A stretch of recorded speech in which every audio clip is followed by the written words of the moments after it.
Question ಏನು ಅಂದ್ರೆ, ಈಗ ನಿಮ್ದು ಏಥಿಯಸ್ಟ್ ಗ್ರೂಪ್ ಅಲ್ಲಿ ದಿಸ್ ಇಸ್ ಲಾಸ್ಟ್ ರೆಸಾರ್ಟ್ ಅಂತ ಸಿಚುವೇಶನ್ ಬಂದಾಗ, ಈ ಹ್ಯೂಮನ್ ವರ್ಲ್ಡ್, ಈ ಥಿಂಗ್ಸ್ ವರ್ಲ್ಡ್ ಎಲ್ಲ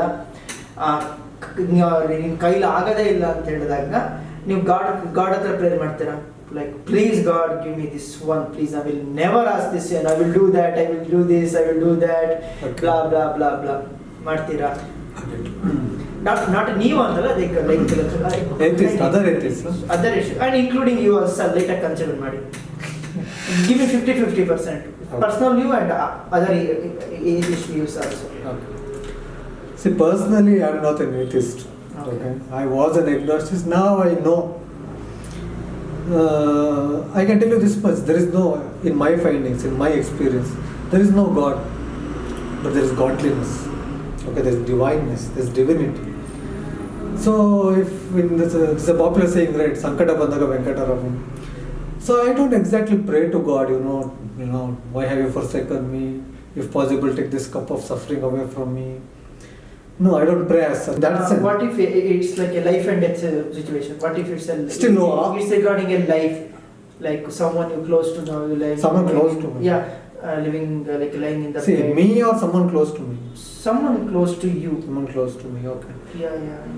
See, I am not against death. And doctor says I have done my everything from my end. It's only hands of God. Then what happens? See, you pray for God. No. Still no. You just accept the fate. See, death has its timing. Okay. The existence knows.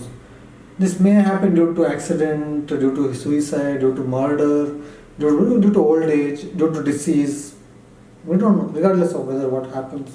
I don't pray to God as such. Then again, many things comes, like if they're my parents, then we'll have one kind of sentiment. If they're friends, then another kind of sentiment. Or if it happens to be you yourself, some untimely death is going to happen to you. So but as the way I understand God as divinity, I understand that, I personally understand the existence, I don't pray, regardless of what happens. Regardless of what happens.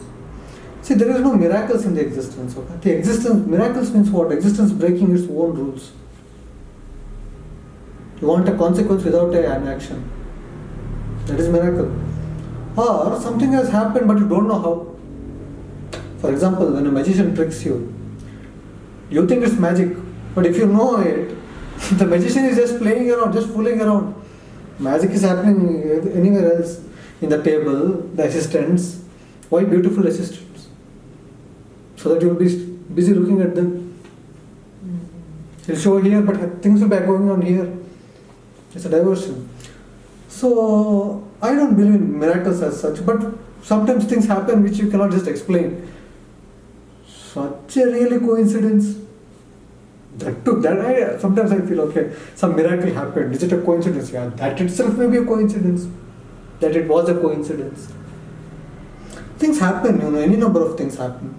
See, your life is not only decided by you, right? The kind of family you have, the kind of friends you have, what you have chosen as your career. Everything has its butterfly effects overlapping. Many times you may worry, oh my God, what's going to happen out of this situation? But you turn out to be fine. Or sometimes you'll take it very lightly, then it becomes a big situation. What the other atheists do, I don't think they'll pray. See, there are many people who have fallen out of religion. It's like saying they were very believers in the God, but because their parents died, they prayed a lot. They did a lot of pujas and donations, offerings and all they did, but still their parents died. Suddenly they have become atheists. God doesn't work, or did not work for them when they needed the most. So this kind of people, their God is of the utilitarian purpose. God is for their survival maybe, or as a father who is looking upon them, maybe as a solace pillow, so many things. But you don't actually know God as such. You don't know the existence of God, you're only believing. With your two hands, you know you have two hands. With your legs, you know you have two legs. But in the case of God, you're believing. You don't know. So atheists and theists are not exactly, okay, they may be different, but they're on the same boat as far as spirituality is concerned. Because both are believing, which they don't know. Both is an assumption. You know that God does not exist. See, the existence of God cannot be proven, cannot be disproven. It's like that. And if you logically look at the religions, nothing, all the romance will be gone out of the religions. If you logically dissect the religions. In that way, some atheists may again fall back to God. Some atheists, something tremendously happens. There are all kinds of people, right? If you can get out of religion, you can get into the religion as well, right? There will be many, I think I saw this movie, A Case for Christ, and one more movie. In that and all, they were like atheists who studied, who began to logically or scientifically try to study the life of Jesus, and ultimately somehow they'll become religious again. They'll become theists again. Despite the overwhelming logical evidence that is available, contradictory to everything. For somehow, finally, the attachment becomes emotional. In emotional, there is no logic. Okay, does love has a logic? Is love reasonable? Love is, the essence of love is its crazy madness. Or else what is love? If you logically dissect love, nothing will be remaining. It's just a gateway to lust. If you look at it logically alone. But thank God, life, the existence is not logical alone. So now I was speaking to you about it, right, about the Atheist 2.0. So it's like they want to celebrate Christmas, they want to sing Christmas carols, they want to say still, oh my God, they want to say Jesus, but not out of a religious sense, just as a catchphrase. They're so used to all these things, they enjoy those things. So they're called Atheist 2.0.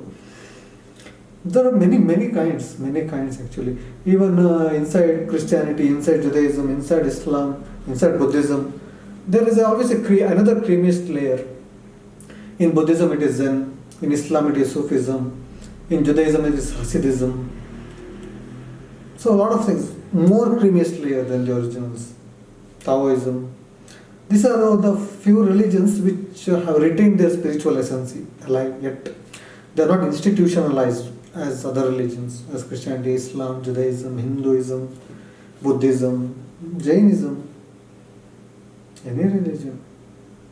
Hardly any spiritual essence is left in them.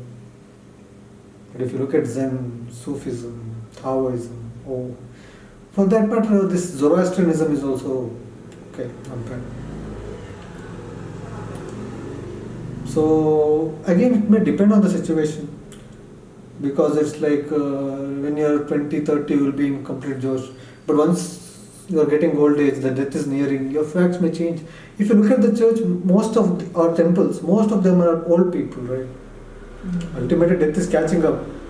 It's not a fancy philosophy anymore. So most of these rebels will ultimately become conservatives. See, every parent, when they were teenagers themselves, they were liberals, right? They were against the authority. They were rebellions. They were thinking their parents did not understand them, there was a generation gap. But what happens to the same teenagers when they become parents? Suddenly they become conservative. You have to become conservative. Can you treat your children in a liberal way? Or when your boyfriend or girlfriend, how liberal you will be? Get married, suddenly you will be conservative. And your children will be against you because of your conservatism. Same fate, right? Again, generation gap. We expect our parents not to do the things, but as we parents, we do the same things to our children as well. And if you observe, parents, they really, give tight slaps to their children, but grandparents, they are something else.